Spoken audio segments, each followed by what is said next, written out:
CBR 1000 Fireblade's a lovely bike to ride. Obviously the Honda racing team have got a lot of experience with the bike for the last sort of 6-7 years now, and obviously they had the year out last year and they used that to the best of their ability in terms of pushing the bike forward, new parts, new engine spec, new swing arm, new tank, and I think they've come back with a package that's really competitive, and at the moment, you know, we're finding our feet. We're set up here at Donington Park, but certainly there's some really big potential in the bike, and I think moving forward to the rest of the season, I think we should only chip away and get stronger and stronger. I came here with podiums in my mind, you know, like everyone does, you know, and I was still aimed to push for that. But last year I was the only rider to finish in every race of the season, so I want to continue it with that sort of ethic this year and take as many points as I can in every race and not risk crashing and having a zero score. Last year developing the bike was a really good experience, and you know I got to feel the difference between all the different parts we had. You know, I think we've got a good package at the minute. You know, we've done a lot of testing in Spain, which was good for us, and we had a good pace out there. But just coming back to the UK circuits, we've just struggled a little bit to get the feeling, and you know, I had quite a big crash last week at the test. You know, which maybe knocked my confidence a little bit. So we're still building. I'm building as a rider, and we're building into the season. So yeah, we want to be as strong as we can, and we want to be much closer to the sharp end. But you know, it's a competitive year, and it's going to be a hard one. For race one, our goal will be to just move forward as far as we can, and try and get a better grid position for race two. You know, we tried some things in warm up, and I pretty much matched my time from qualifying, which I don't normally do. So I'm feeling better today and more confident. We've got a few more things to try for race one, and hopefully that still takes us in the right direction. No, it's fantastic. You know, it's been a lot of hard work for the team. The guys have been extremely busy last year with the development and the testing and the four wildcard events, and Jason's been extremely instrumental in a lot of work that we are where we are with the machine today. If you look at the grid, we're spread from third row, middle row, to right the way around to the back, sort of thing. So you know, for me, it's all a massive learning curve with everything that's gone on with the machine and the testing and the development. And like we said to Dan and Jason, that you know, we need to come out of here with some solid points and not to risk anything of losing that. And you know, for Jenny, it's going to be hard work for her, but at the end of the day, we want to try and start every race and try and finish every race and progress up through the field. The PR side of it for Jenny coming on board has been absolutely huge. I think you know, Jenny, in her own words, has been absolutely shocked and overwhelmed by it all, and so many people coming up and wishing her all the best, and likewise to everybody in the team coming up and individually saying, you know, congratulations, all the best for Jenny and everything. It's been absolutely huge. Downside is to it that it's probably put a little bit more pressure on her, but you know, she's capable. She can certainly ride a bike, and others can deal with it here at Donington.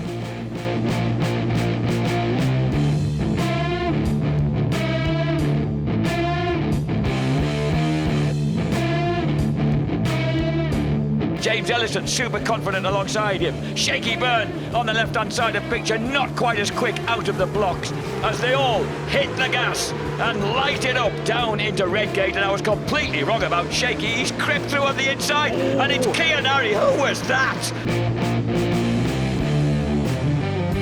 Yeah, that's Lindfoot just sliding up the inside of Buchan for fourth now. So Dan Lindfoot on the Fireblade number 4, making its return to the championship after a year's sabbatical. Oh, Jenny Tinmouth's gone out. She's overcooked it straight away, coming out of Goddard's. Yep. Is that gone down? And this was Jenny Tinmouth, and James, it never even high-sided her, bless her, so hopefully she'll be okay. Yeah, that's an indication of just how easy these things are to get wrong. There's number 2. Brock Parks. Behind Brock Parks, we've got Waters, Backlund, O'Halloran, Hutchinson back to 20th place. There's O'Halloran in black and red. Meanwhile, Lindfoot now under real pressure from number 25, Josh Brooks. Brooks, twice a former runner-up in this championship. A third-place man in World Supersport is now putting big pressure on the North Yorkshireman. Yeah, you could see that from the timing screen that Josh Brooks has been closing in now for the last couple of laps.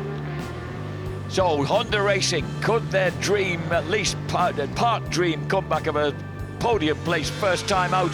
be under threat. It certainly is. Josh Brooks on that brand new R1 is seeking a third place finish. Do you want it? He's almost kissing tyres as they come out of Coppice. He's going to try and get down on the inside. He forces the Yamaha through. Linfoot can't do anything about that. But he cuts it tight on the exit. Now has he got the drive over the hill? Because as they drop down through the Melbourne Loop, that's where it's going to matter. At the front, it could be a victory, would you believe, for James Ellison and JG Speedfit. But Brooks gets it wide. Linfoot tries to cut back in. Up the hill to Goddard's. And the first time out of the JG Speedfit colours, the Kawasaki team wins it for GB Moto. Linfoot cuts underneath Goddard's. Try gets the better of Brooks. He goes elbow to elbow and just hangs on by a whisker across the line.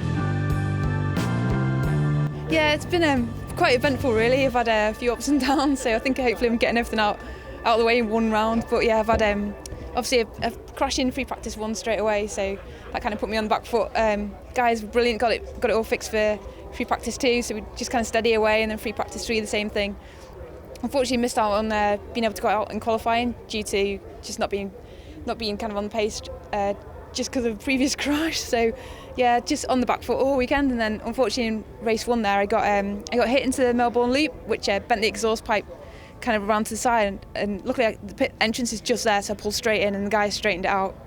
Managed to get back out. I think I was a lap down, but I was just behind the pack and the safety car, so I thought, well, if I could at least get in a good time, if I can latch on and get a good time, then it'll help for race 2. And unfortunately I was a bit too eager onto the start-finish straight, and just a stupid high side really, or kind of a flip over the top. So yeah, unfortunately that did too much damage to get it repaired for race 2. So yeah, like I say, hopefully we're getting all kind of activities out the way in one weekend. But I've enjoyed it anyway. It's been great working with the team, and I'm chuffed to bits. You know, the bike's been amazing. So I'm just looking forward to round 2 now.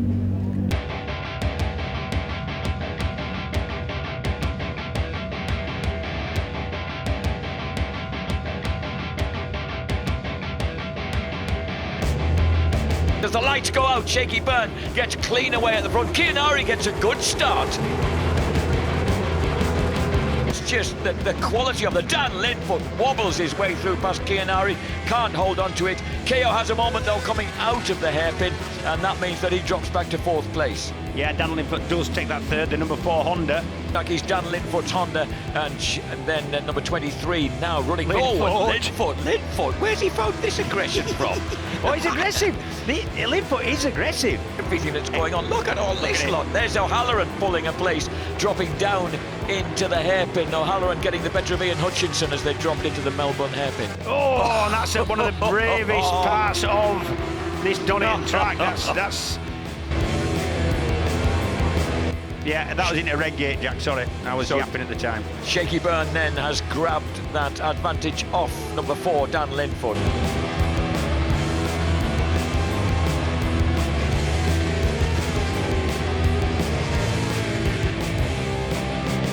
Dan Linfoot is right back with Shaky Byrne and making a move down the hill into the foggy. Yes, as sweet as you like. Danny goes back. Not quite able to hold the BMW's pace. Here comes Shaky Byrne underneath as they drop downhill into what is laughingly called the hairpin at the bottom of the hill there, which is actually a 90-mile-an-hour third gear right-hander, and then accelerating away up the hill down towards the foggy S's. Then Dan will be looking again to get back to the front. He does not want to stay in 2nd place, and the Fireblade scampers through the foggy S's and retakes the lead from the PBM Kawasaki. Now Shaky's going to respond straight away. He's going to go deep into the hairpin. Dan will just try and cut back underneath him, and he does. Proper cut and thrust at the front. But wants to win this race. Yes. Well, he's got every reason to want to win it. He's on the 18th of 20 laps. He's going to have to let him through again into Redgate, but he's going to cut straight back underneath. Sit up, Shaky Byrne. Wow, the North Yorkshireman is absolutely inspired here. Oh, and he has a big moment at the bottom of Craner Curves. That means he simply can't get himself back to the apex of the hairpin, and that allows Shaky through. But Dan's trying to go around the outside up Starkey's. Can't quite make it. Shaky, after his 2nd place in the race 1, is going to go 1 better in race 2. The reigning champion will take yet another race win in British Superbikes. Linfoot, a splendid 2nd. Jason O'Halloran even impressively got back in front of the Kawasaki to snatch back 11th place behind Chris Walker.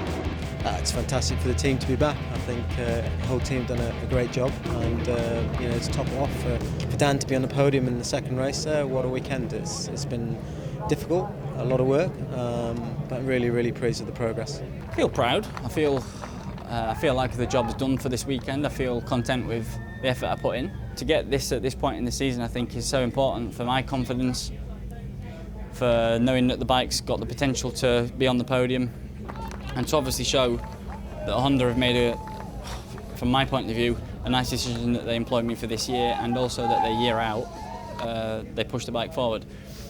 Other than that, I'm so happy for myself, in that previously I've struggled believing in myself in past seasons, and now knowing that I can race at this level and fight with the best of the best,